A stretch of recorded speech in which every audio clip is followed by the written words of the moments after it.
Hello, everyone, and welcome to our first live stream, and also welcome to our first podcast episode of Shopfloor Gossip. My name is Andreas. I'm working with KUKA as a sales manager, and this gives me actually the opportunity to talk with a lot of different interesting people around the world. So, my first guest today is Alexander Seuz. Welcome, Alex. Thank you very much, Andreas. Yeah. So, Does it is there any meaning for you, Johnny Cash? There is a very deep meaning. I'm a very big music fan, and I can say that I have a lot of records of Johnny Cash at home. I also read his biography and found his biography very inspiring, so to say, to work yourself up from the ground level to the top and even delivering a message that's very impressive and inspiring. Yes, I'm a very big fan. Great, great. And that's also the title of our episode today. That's what you asked me to name it. It's Walk of Life. Is Yeah. this a little bit an analogy to your development, to your life? Yes, we can say so because this walk of life or the walking through life is usually a very experience heavy episode in everyone's career. And I think your concept of this shop floor gossip is a very good format to discuss the influences, but also the experiences, the challenges, and yeah, the meaning of making his own walk of life or his own way in life to proceed. And Andreas, thank you very much for the invitation. I am honored. Thanks a lot for coming. So we had already a meeting in Augsburg a couple of months ago, and we just immediately connected, and I really enjoyed the time and the discussions with you. Yes, and we can say that came out of the digital world. I mean, me, I'm sitting right now in Ningbo, 250 kilometers in the south of Shanghai. You can see T-shirt is appropriate because we still have 28 degrees, sunshine, high humidity. Mm. And I enjoyed our meeting in Augsburg also very much because it showed me that even when you have a very big distance between the people, with the digital networking, you can make it happen to meet, to have an interesting talk, and to connect. And I guess that's also a little bit a guideline in our meeting today. Absolutely. Very good introduction. And we met first time via LinkedIn. That's interesting. As you mentioned, the digital world made this possible. You, Andreas, you also have So Alex, deep experience about China. You had been here many times, and especially with KUKA, I think that's a very good yeah, playground or the acting field, so to say, to connect, so to say, to the Asian world or to China. Yes. absolutely. And especially if we're talking about automation and robotics, China is the market where we have the biggest growth since many, many years. When we go a little bit back at the beginning of your career, originally you started is in a vocational training in Germany, right? Yes, correct. I I did a vocational training in Schott. Uh, as I actually have to go a little bit back. I was raised in a very small town in the eastern part of Bavaria. 8,000 people lived there. And Schott, a company which is specialized in producing glass tubes for pharmaceutical usage, but also special industry purposes, had a very big plant there with around 1,200 employees. And after the secondary school, I decided to take up a vocational training as an industrial mechanic because me, I was always fascinated by techniques. And I can say I'm a very big fan or a follower, so to say, of the aeronautical world, namely airplanes and helicopters. And this was a little bit the first way into the topic. So I'm not the classical bank employee. I'm more the technical guy, and that's the reason why I did that vocational training. Correct. And did you imagine at that time already that you would live in China some years later? Was that already an initial plan of you to eventually go to another country? China for me back then was a destination on the map. I can say that due to that small town experience, I always wanted to go out, you can say to leave, and I imagined to literally lift off and leave the place, but China back then was a destination on the map. Also I couldn't have this in my mind. Also the age, I was when I started my vocational training, I was 16 years old, and you have a lot of dreams and imaginations how the life is. But you Right, can say right. it was a first step which initiated this, and later, so to say, the wishes they came true. You can say, yeah, yes, Maybe for just a small explanation for the followers, maybe not coming from German speaking countries, vocational training is a unique concept. Specifically, I know it from Germany. You get actually a training for around about 3 years, 3.5 years, sometimes later, at a company. And this training is mixed. So it's practical training, and this is mixed with a local school. So this is a training where you at the end get a certificate, and you have let's say the right to work in this job. So that was the basic idea. And you start, as you mentioned, very young age. You start with typically after maybe middle school, you are 16 years old, or some even 15 years old, yes, correct, right? correct, yes. But this was very And it's a inspiring. very hands-on training, and I really, you get a lot of experience in a young age. Yes. Maybe I Mm. can say a little bit because you described it very well. Um, I was working in the industrial mechanic field. This means I got trained and collected experience in uh, maintaining production machinery, but also in certain Mm. manufacturing processes like latte, milling, drilling, welding, um, and classical troubleshooting tasks in small SBS control systems, but this was really a very small part, troubleshooting or repair of pneumatical systems. Hydraulics we didn't had. We focused mainly on pneumatics, but this was a very sophisticated training, also in a very good company, because SHOT is very big corporate structure with around 8,000 employees worldwide. So you could Mm. go through all departments and collect a lot of experiences. Yes. So troubleshooting sounds for me a little bit like on-site service. Is Yes. this also maybe a little bit of the reason, or how you discovered your Mm. fascination for other cultures Yeah. by Yes, you can say so because visiting customers globally and fixing mm, their machines? it's correct. Your conclusion is correct because after I finished my studying, this was I finished my vocational training, and then I did my university entrance allowance and then finished my studies.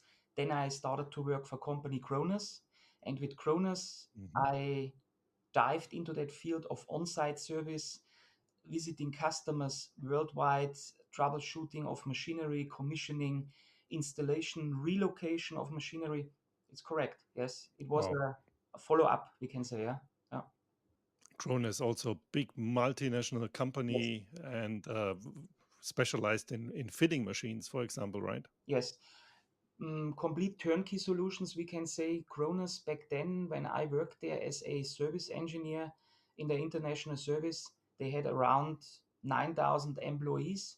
Now I think they moved up to 18 to 20,000 employees, increased the turnover, but also increased the EBIT. So to say, the other numbers also grew proportionally, over proportionally, we can say, because this food and beverage field is a very good business.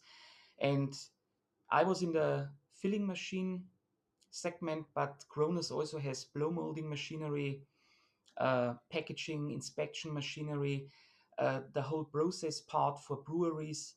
Let's say the complete spectrum of food and beverage industry. Yeah? And now they even acquired company Netstal, plastic Mm. injection molding machinery. So they have even considering the recycling aspect, the first step of bringing the recycled plastic bottle back into the process via creating the preform, which later goes into the blow molder. So that's a turnkey solution provider on an international basis. Yes.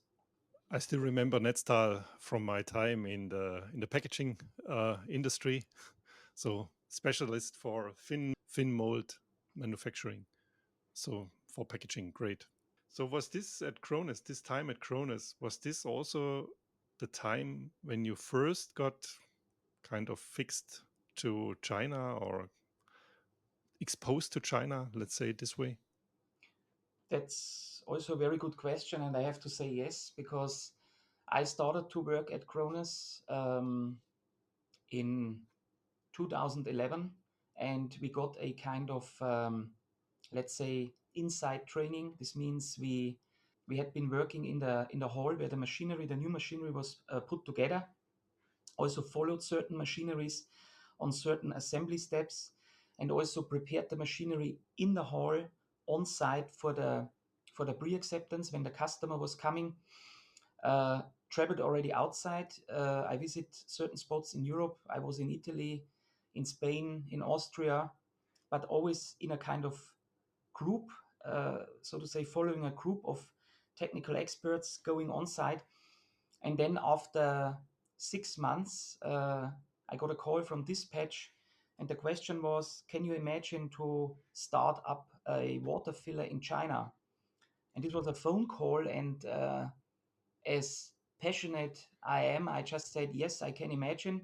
And they said, okay, no problem. You just come in tomorrow. We will brief you with all the documents. This happened, so I went back to the headquarter, got my briefing, and 4 days later I was sitting in a plane to China, and that was the start of a, you can say, over 1 year rotation in China with basically new machinery to be installed at customers, commissioned, troubleshooted, and supported to the final acceptance process in various locations in China. So you can say Cronus was this company which brought me to China and also created that ignition in my career regarding the Asian exposure or the China exposure. That's correct. Yes.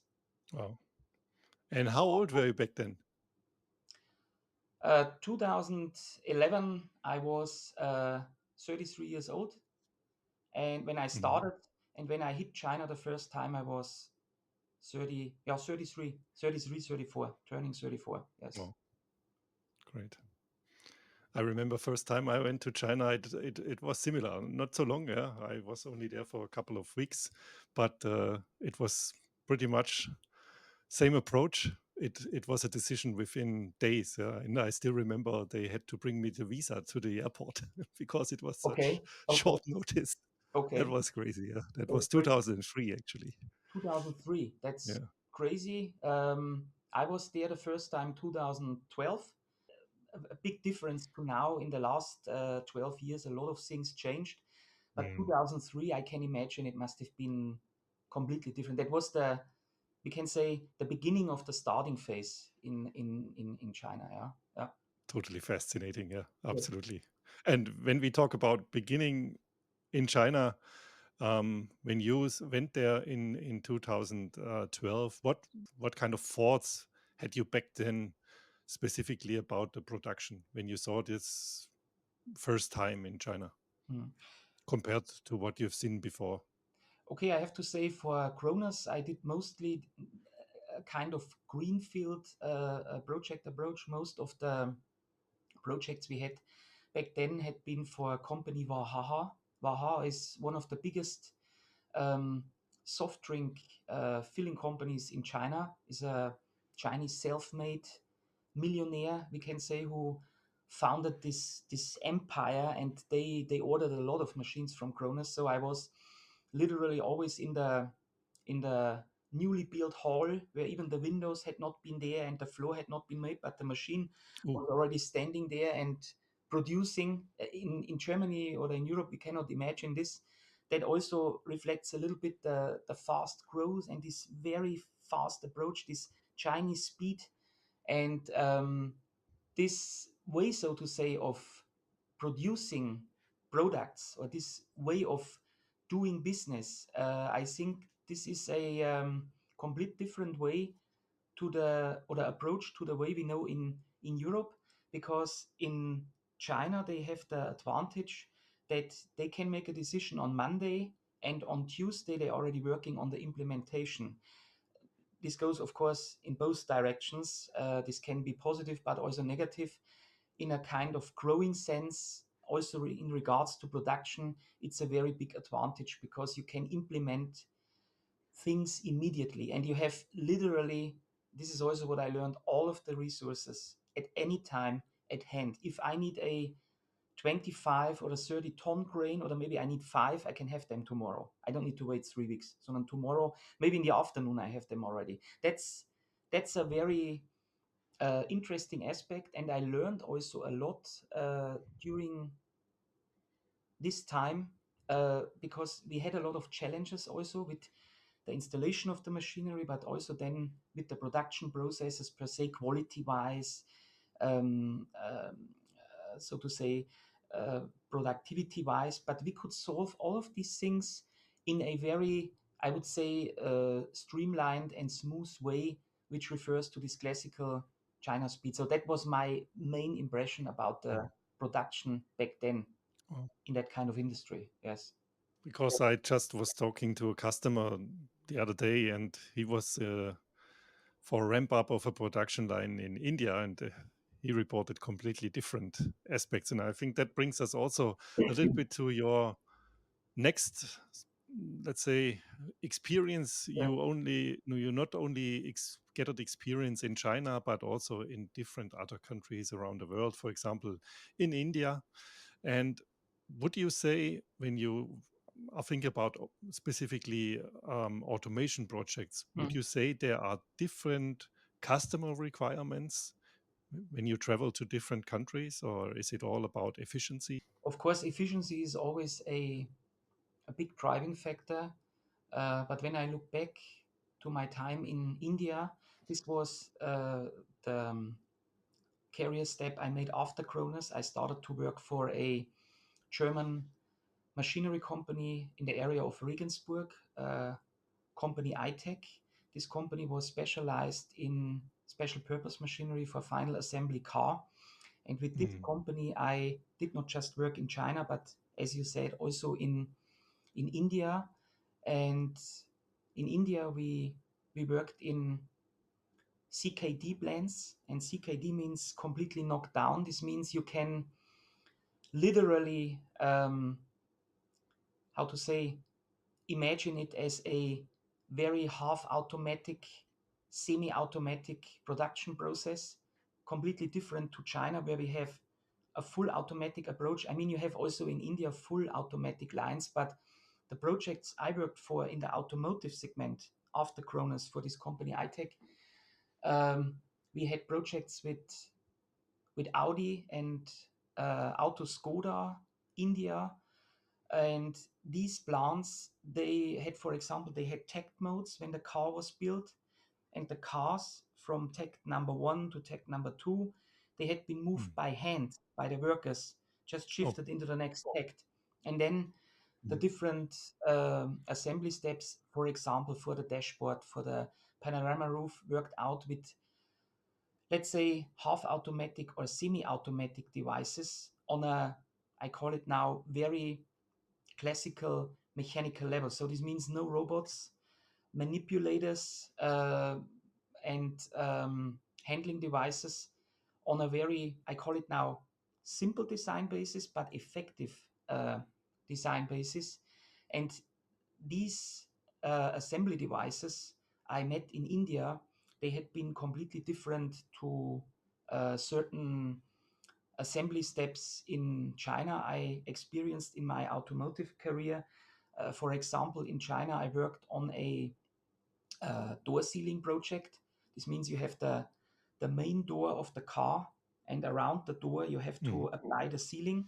And in China, they did this via a robot. So you had actually a KUKA robot with a very big application tool, which was driving around and applying the sealing, cutting the sealing in the end, and even bringing the butt joint together, fully automatic, classical robot cell scenario.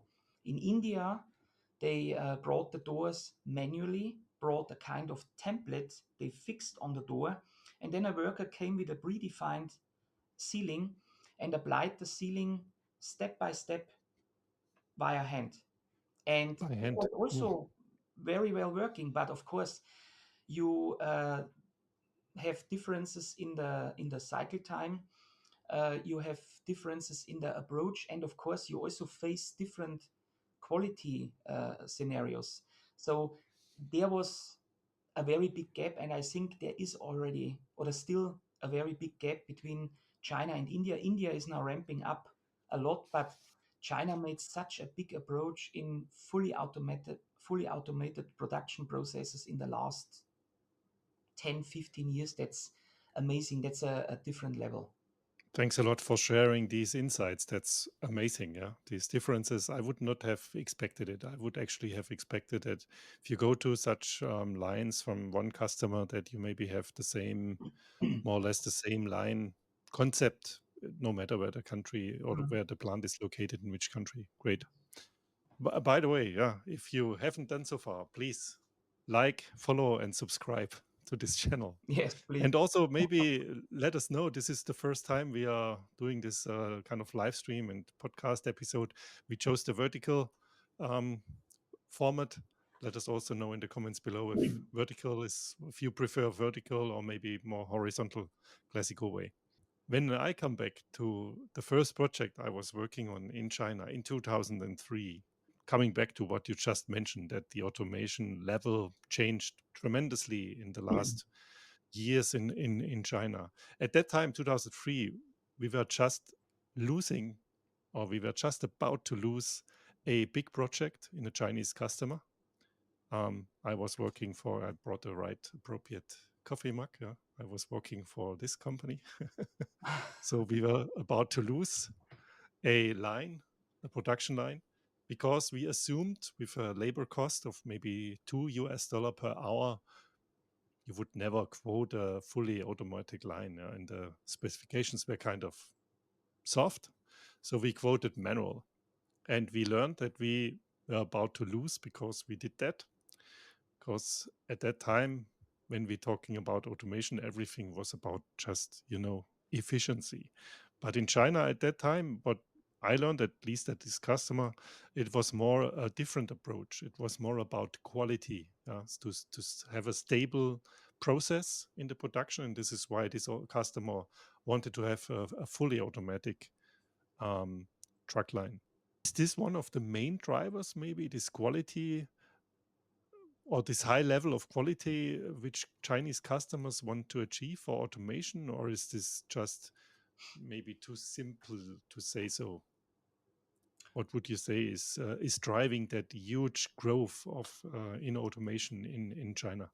That's a very good question. Of course, you always have the cost factor for certain assembly or production processes.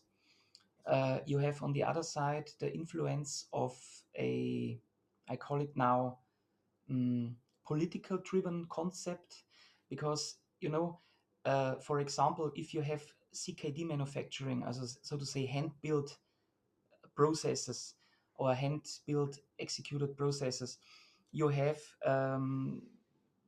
the topic that uh, it's simply it's simple to recover, but for China, it's very important now to outline to the world that they drive in the Chinese speed, and they are highly sophisticated with production processes, and therefore the robotic or fully automated production is a must, not just in regards to quantity and output, but Right. also to appear modern, technology driven, and you could say fully state of the art production.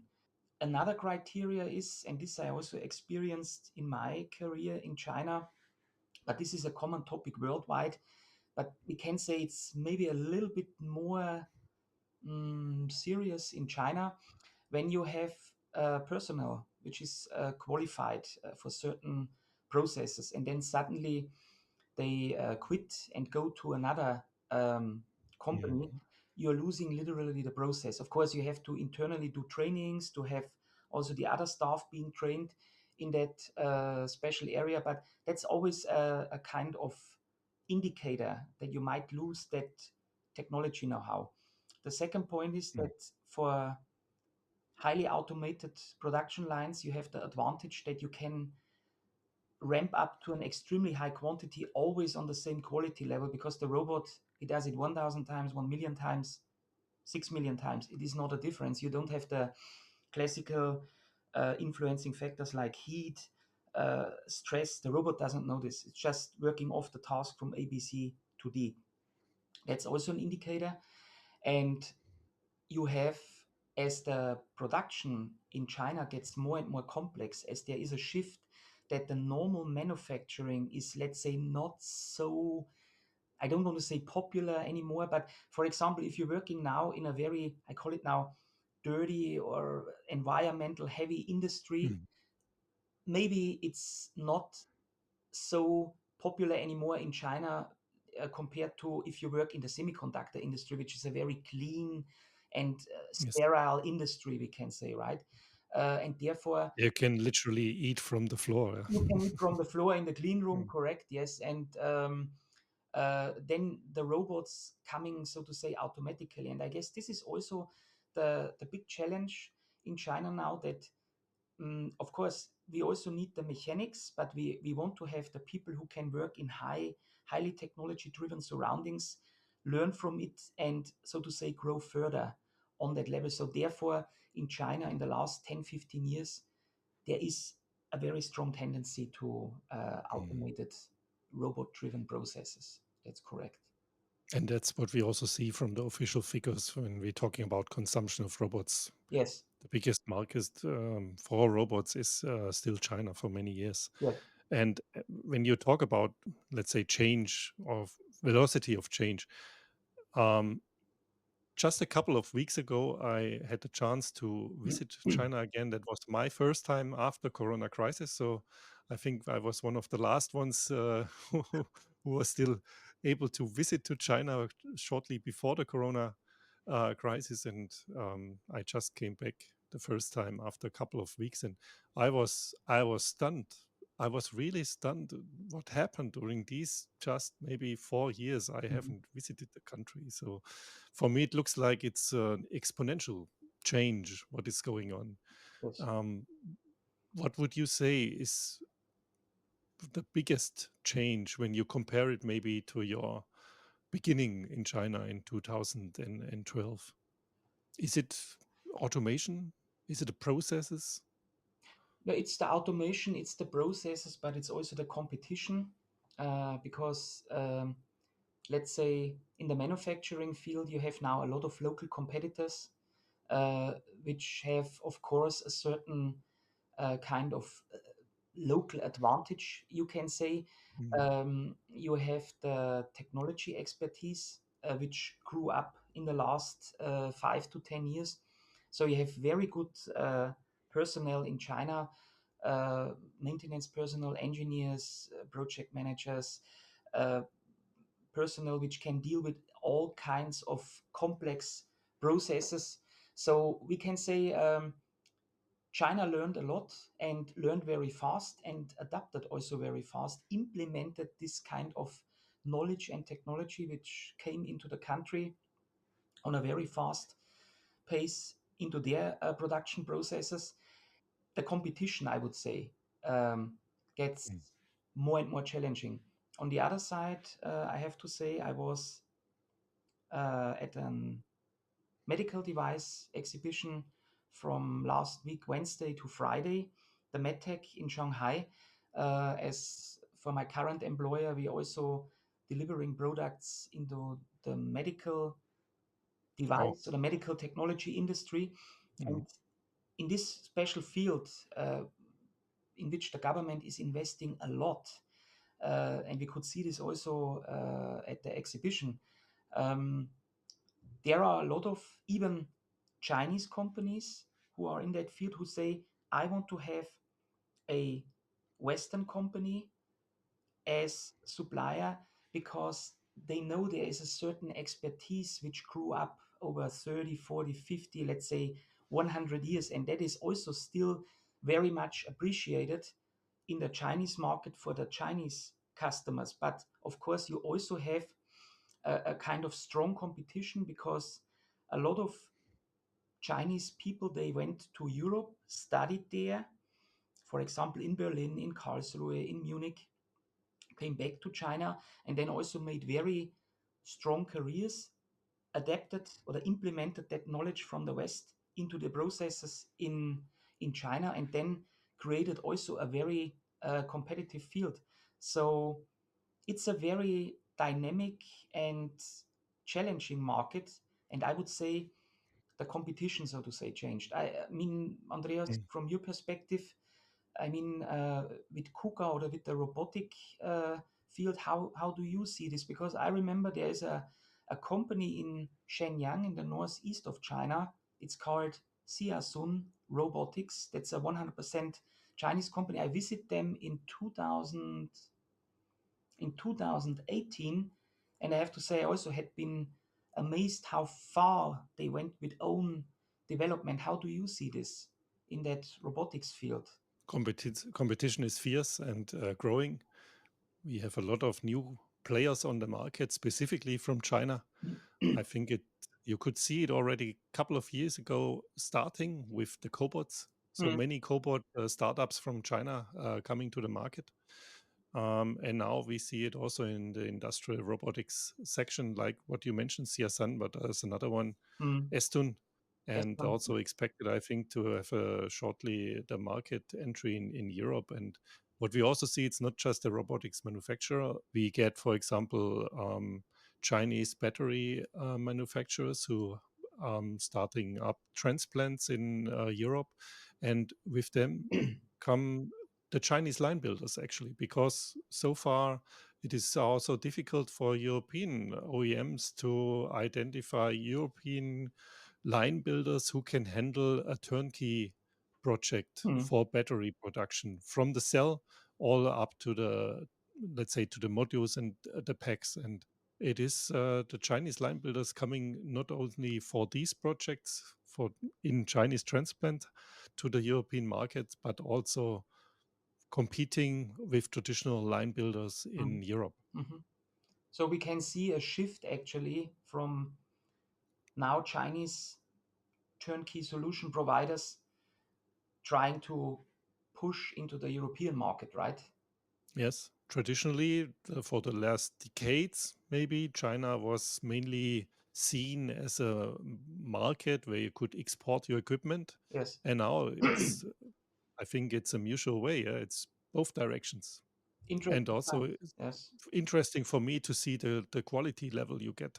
There are still, I would say, differences. I mean, there are very, very high qualified suppliers. For example, there is this battery supplier CATL, which is located in Ningde in the southeastern part of China. They build now a plant in Thuringia in eastern Germany.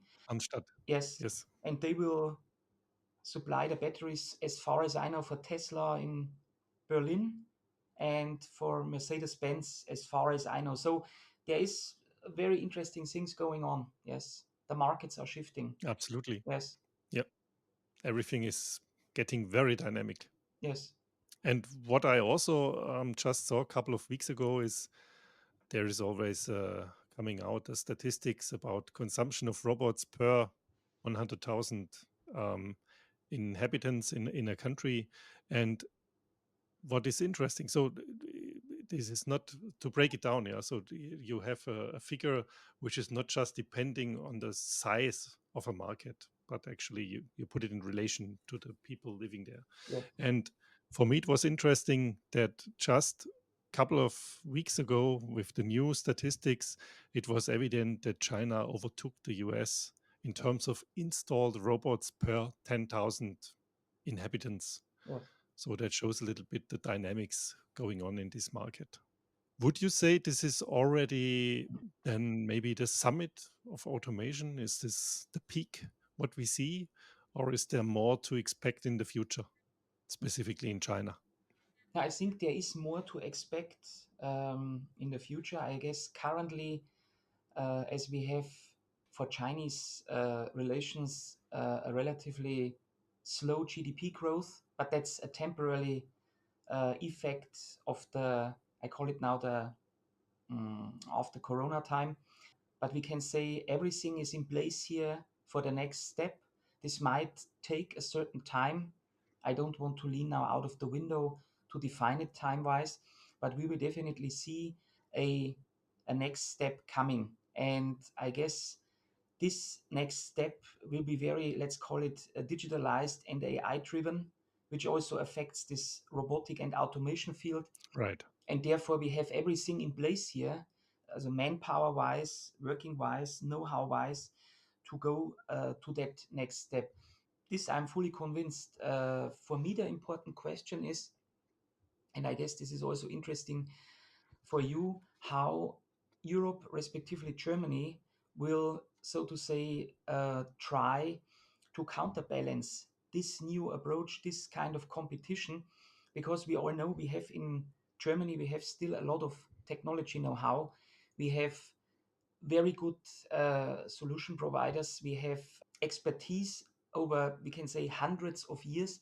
And I am convinced, of course, speed wise, this will be different, but I guess it will be also a kind of approach level which might change, because with the e-mobility we can see already, we know lithium batteries will not be the future. There will be a shift coming, and Mm, now everyone is right. talking about this solid state battery. And there I know Yes. that Germany is not just Germany, but Germany, I think with BMW, is already investigating in that field, and this might also bring shifts to the market, as the e-mobility approach might be also transformed in the future. We will go in that direction, but there will be certain additional things coming in which might change this. And therefore, I have the deep belief that Germany also has a very good, or the Europe will have a very good stand in this kind of cooperation field, because generally it's a cooperation, right?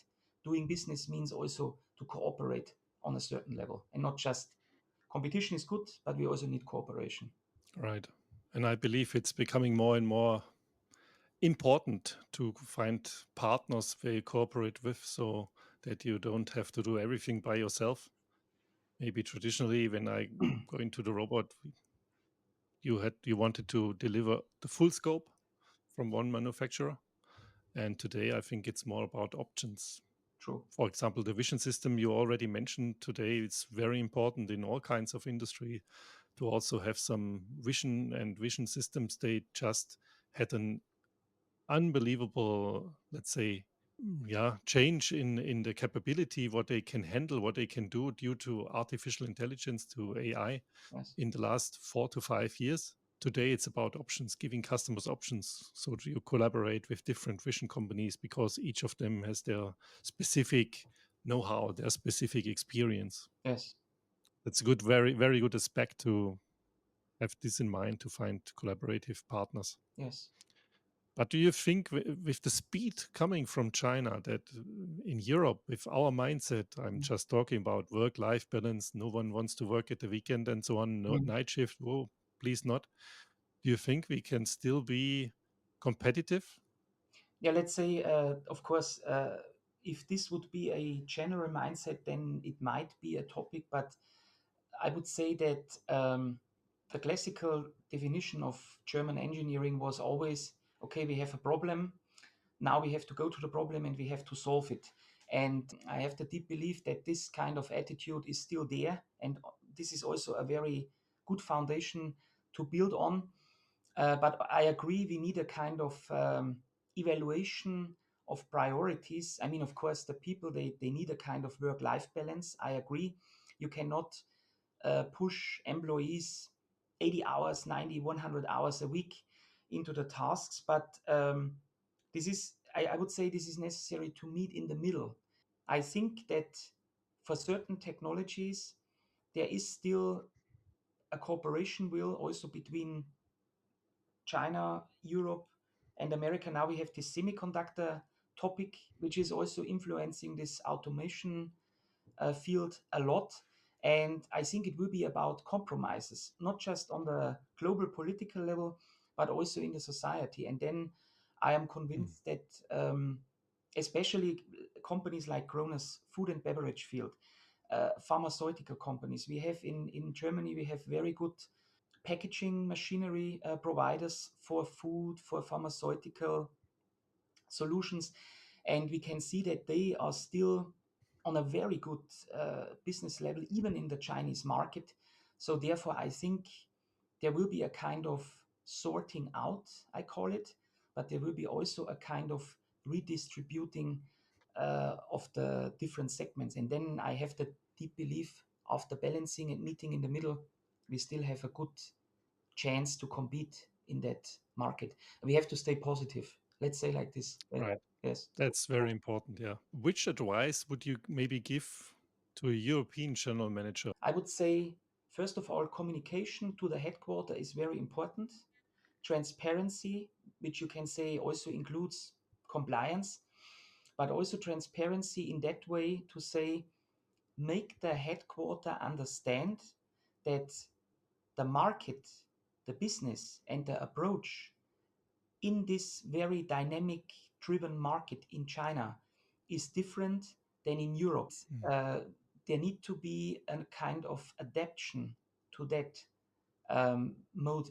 Simple example, in Germany, it can be that when an RFQ is coming in, the quotation will be sent out. It does not matter for which field, even in the machinery field. It takes, let's say, it takes 2 months. But in China, for a similar technology, they do that maybe within 2 weeks. Now, of course, we have to consider, is, so to say, has everything covered regarding the RFQ, had all details worked out, but we can see there a very big difference. So to say, speed is a very big indicator in China. The way of doing things, so to say, the mentality also of the workforce and also the mentality of the customers in China, the expectation is different. So therefore, it's also important to keep this on a very good transparency level, because we can we can be sure about one thing: Europe is not China and China is not Europe. But if I want to do business in China, Right. then I cannot expect to implement everything how it is in Europe. There needs to be an adaptation, a kind of balance Mm. in this. And Understanding this is, also yeah, for the other requirements and culture. Mm. cultural difference, right? You need a kind of culture bridge. And the good thing is, that's not bad, it's learning. And learning is also adapting. And only learning will bring us further. And this is also what I Yeah. can say for my career. It is always learning, or we can say life is problem solving, which means actually learning. This is Yeah. a very good Absolutely. saying in the end, I would say, to answer that question. Yes. We're already at almost at the end of Okay. this episode. One last question. In one of your posts, you mentioned something what resonated with me. You mentioned one should chase their dreams. What is yours? Self fulfillment, I call it. And Mm.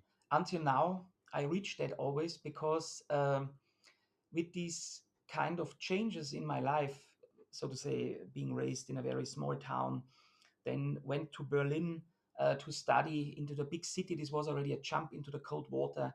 Then starting to work for Kronos International. Then moving to China with my family in 2016. I just can give one advice to the people: try to see changes in a positive way and always run after the changes in your life. You just can learn. And that's a very interesting approach to, yeah, to get self-fulfillment inside about life, Mm. because life is learning. This is, I would say, the answer to that question. Self-fulfillment. Yes. So leave your comfort zone and Yes. grow Yes. with the changes. Go outside Great. and chase your dream. Yeah. Very simple. Yes. But yeah, very simple. But many people don't like to leave the comfort zones, right? And I think that's very encouraging to just try it out. You can only grow You can only and grow. improve yourself. Yes. Perfect. Exactly. Exactly. Thanks a lot. Yeah. Thank you, Was a Andrea. nice talk. Yeah, very good. And I'm now really interested from our viewers. Maybe they want to share some of their own experience, what they learned from working in different companies and in different countries. And yeah, please share some of your experience in the comments down below. Also, maybe let us know if you have additional questions to Alexander. I'm sure he will answer them if you leave them in the comments. And of course, do not forget to subscribe, to like this live stream, and to ring the bell. So next time we have the next episode, you don't miss it. Thank you very much. Thank you, Alex. And I would say that's all for today. Thank you very much, Andreas. Stay tuned. Thank you.